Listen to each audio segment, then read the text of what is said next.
O Erlei também. Boa noite, moçada. Boa noite. Pois é, nós hoje, por ser sexta-feira, eu levei vocês no fundo do mar e levei vocês no passado lá mostrando o próprio carvão. Espero que vocês tenham gostado, porque foram bastante curiosos todos os dois temas. Lá no princípio, nós chegamos a conversar, quando eu dei a introdução do curso, falando com vocês que cabe-se a nós, ligados à geologia e mineralogia, a estudar, além das rochas e minerais, os chamados combustíveis fósseis, que é o carvão e o petróleo. Hoje eu nem entrei em detalhes sobre a formação do carvão e nem sobre a formação do petróleo, porque depois nós vamos ter uma aula normal. Como nós não podemos dar matéria nova essa semana, foi mais cheio de curiosidade.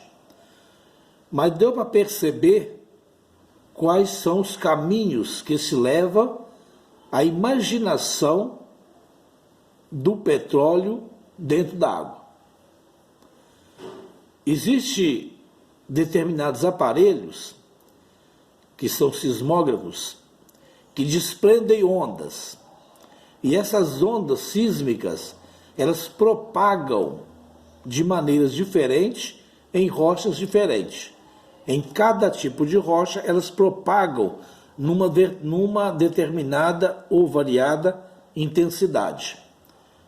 E assim, quando atinge uma rocha sedimentar, elas têm um tipo de propagação. Quando atinge uma rocha ígnea, tem outra.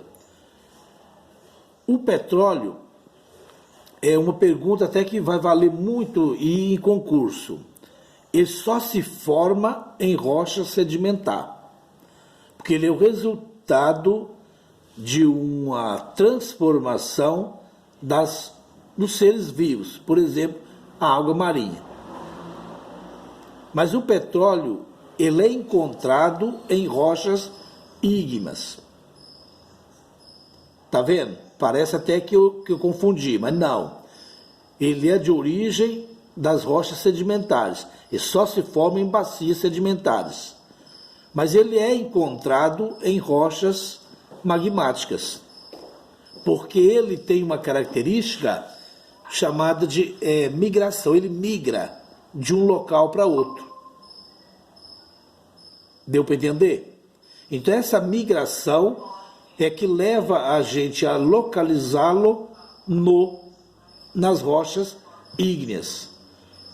E essas rochas são portadoras, aliás, tem que ser portadora de pequenos espaços vazios, que nós chamamos poros.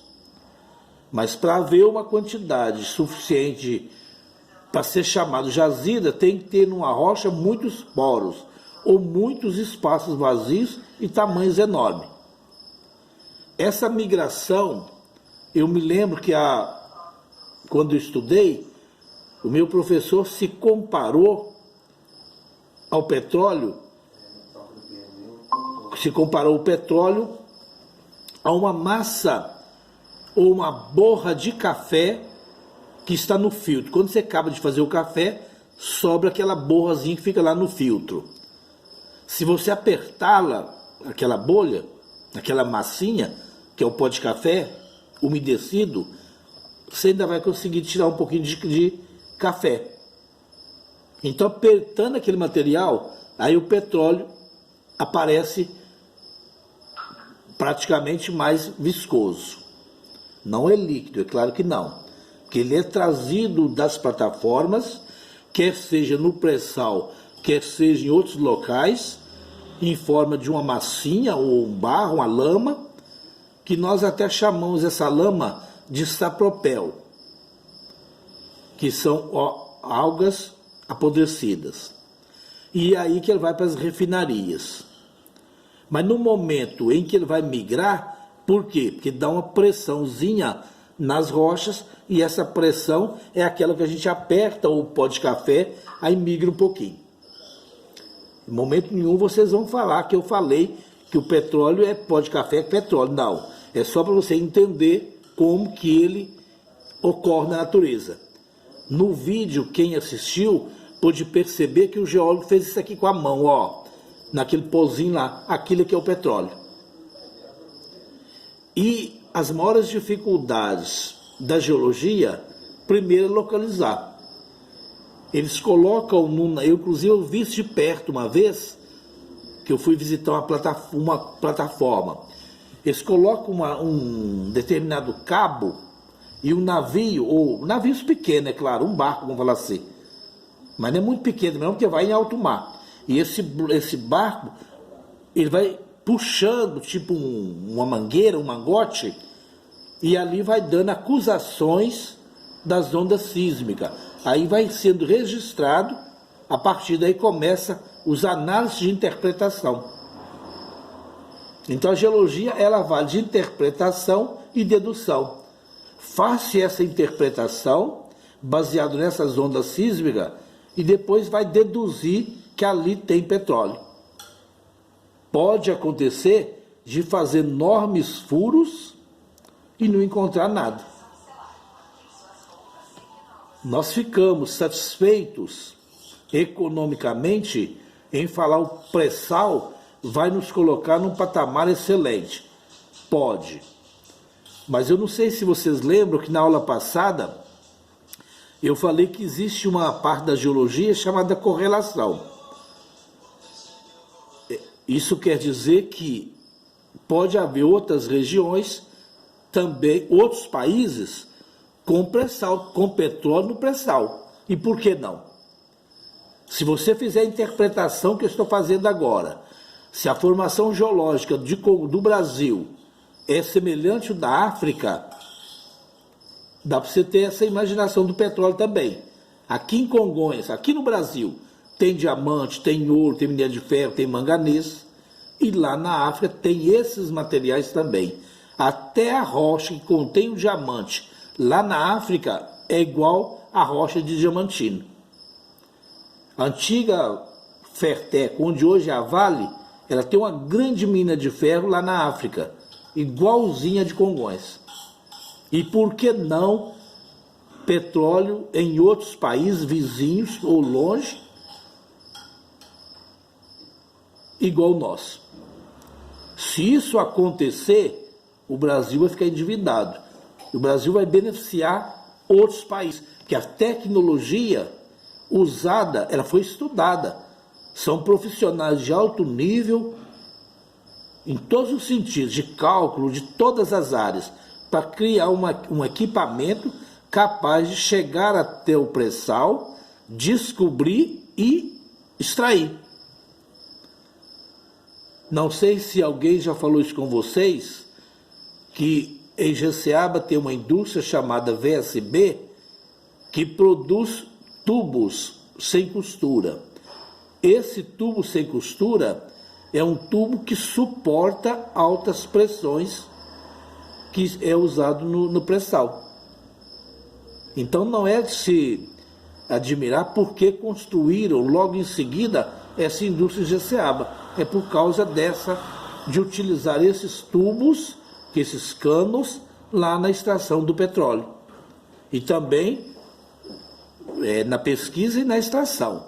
Mais na extração, que depois que ele sai lá do furo, ele vai para os navios. E os navios é que trazem eles para passar para as refinarias.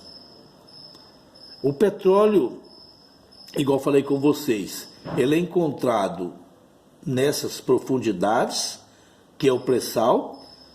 E se vocês olharem os vídeos costumam demonstrar espelho de água, sedimento, sal, e depois para chegar no petróleo. Cada um cita uma situação, mas 90% cita que ele está a 8.000 metros de profundidade. Se realmente os outros países não descobrirem, e se você olhar a quilometragem, que fica do Espírito Santo a Santa Catarina, dá 800 quilômetros. É muita quantidade de petróleo. Tomara que o que eu estou prevendo não aconteça, de outros países descobrirem. o petróleo é uma substância que não é renovável, acabou mesmo. É igual minério de ferro, acabou mesmo. Então, pela tecnologia que usar, tem que ter muito petróleo para atender. Os estudiosos acreditam que esse petróleo ele tem duas classes. Uma classe que é chamada petróleo mais leve e um petróleo mais pesado. Aquele que é mais leve é porque ele tem menos sedimentos. O mais pesado tem mais sedimentos. Aí fica mais difícil para refinar. Fica mais caro refinar um petróleo mais pesado. Mas é um de melhor qualidade. Então tá aí. Alguma pergunta? Ou vocês querem ir lá para o carvão? Espero que vocês tenham entendido, vocês não perguntaram. Nós vamos estudar na geologia as eras, que vocês já viram algumas em geografia. Tem lá a era mesozoica, paleozoica, períodos quaternários e assim por diante. Então é na área mesozoica que se formou tanto o carvão quanto o petróleo. É muito interessante quando a geologia explica a presença do petróleo no mar, que é o caso do pré-sal. Mas ela mostra também que o petróleo pode acontecer em regiões que não é mar, mas que já foi mar, que hoje são regiões áridas. Por exemplo, o petróleo que é extraído lá no Oriente Médio, ele não é dentro do mar, mas é uma região que teve